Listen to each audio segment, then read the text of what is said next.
સુરતના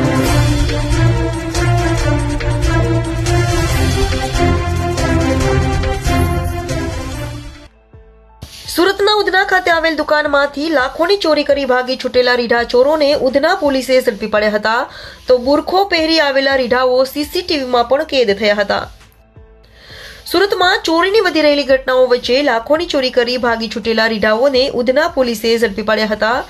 સુરતના ઉધના ખાતે બુરખો પહેરી એક દુકાનમાંથી ઘૂસી ત્યાંથી 11.85 લાખની ચોરી કરી 2 રીઢાઓ ભાગી છૂટ્યા હતા. રીઢાઓ ચોરી કર્યા બાદ એક ચિઠ્ઠી પણ દુકાનમાં છોડી ગયા હતા, તો સમગ્ર ઘટના સીસીટીવીમાં કેદ થઈ હોય, જેના આધારે ઉધના પોલીસે તપાસ હાથ ધરી હતી અને બંને રીઢાઓને ઝડપી પાડ્યા હતા. ઝડપાયેલા રીઢાઓએ ચોરી કર્યા બાદ ભગવાન પાસે માફી પણ માંગી હતી. હાલ તો ઝડપાયેલા બંને રીઢાઓ વિરુદ્ધ 70 જેટલા ગુનાઓ નોંધાયા હોવાનું પણ સામે આવ્યું છે.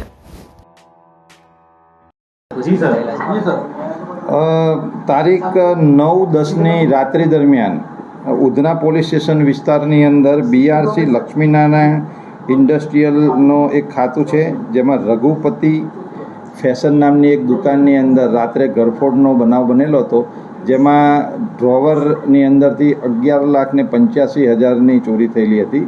જેની અંદર જે સીસીટીવી ફૂટેજ ચેક કરતા એવું જણાઈ આવેલું હતું કે એક ઈસમ એના બાથરૂમની ગ્રીલને તોડીને અંદર દાખલ થાય છે. એણે મોઢા ઉપર બુરખો બાંધેલો હતો, એટલે જેની ઓળખ થઈ શકતી નથી, પરંતુ ગ્રીલ તોડીને રૂમમાં આવી 11,85,000ની એણે ગરફોડ કરીને ચોરી કરેલી હતી.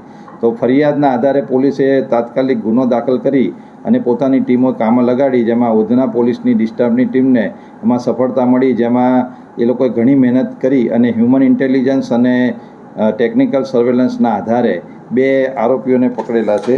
જેમાં એક આરોપીનું નામ છે લાલા ઉર્ફે નેલુ ઉર્ફે ગુરખા ઉર્ફે રાજ, જે મૂળ ઓરિસ્સા ગંજામનો રહેવાસી છે, અને બીજો આરોપી છે ગિરીશ ઉર્ફે ધીરજ વનરાજ પાટીલ, જે જલગાંવ મહારાષ્ટ્રનો રહેવાસી છે. આ બંને આરોપીઓ અગાઉ પણ ઘણા ગુનામાં પકડાયેલા છે, જેમાં જે આ લાલા ઉર્ફે ગુરખો છે, જે સુરત શહેરની અંદર 12 જેટલા ગરફોડ ગુનાઓમાં અત્યાર સુધી પકડાયેલો છે. આ લોકોને જ્યારે ધરપકડ કરવામાં આવી, તેમાં જે લાલા પાસેથી 5,08,000નો મુદ્દામાલ અને બીજો આરોપી છે ગિરીશ પાટીલ, એની પાસેથી 5 લાખ, એમ કુલ 10,08,000નો મુદ્દામાલ પોલીસે રિકવર કરેલો છે. અત્યારે હાલ આરોપીઓ પોલીસ કસ્ટડીમાં છે, તેમની પૂછપરછ ચાલુ છે અને એ લોકોની ફર્ધર પોલીસ કસ્ટડી રિમાન્ડ મેળવી આ ગુનાની અંદર એવો ભાગીને ક્યાં ગયેલા હતા, તેમને કોણે આશરો આપેલો હતો, એની તલસ્પર્શી તપાસ કરવામાં આવશે. અને આ સિવાય એ લોકોએ અન્ય કોઈ જગ્યાએ આવા કોઈ ગુના આચરેલા છે કે નહીં, તેની ઊંડાણપૂર્વક તપાસ કરવામાં